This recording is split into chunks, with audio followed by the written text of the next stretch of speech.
Original Sony TV, original Sony box TV.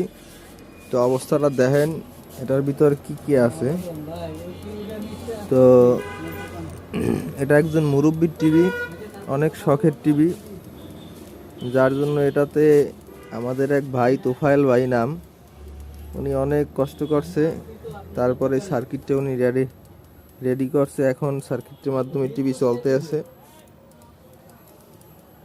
হ্যাঁ, অবস্থাটা দেখেন, সার্কিটের ভিতরে এক প্রকার ইউক্রেন রাশিয়ার যুদ্ধ স্থল বানাই ফেলাইছে। ঠিক আছে, আপনারা সবাই তোফায়েল ভাইরে দেখার জন্য অপেক্ষা করতে আছেন, আমি বুঝতে পারছি। তো ভাইরে আমি একটু দেখাই, এই যে আমার তোফায়েল ভাই। ঠিক আছে, এই যে এটা কিন্তু ওকে আছে, ফার্স্ট ক্লাস। আর এটা কিন্তু আরো 40 বছর আগের টিভি। সবাই ভালো থাকবেন, ধন্যবাদ।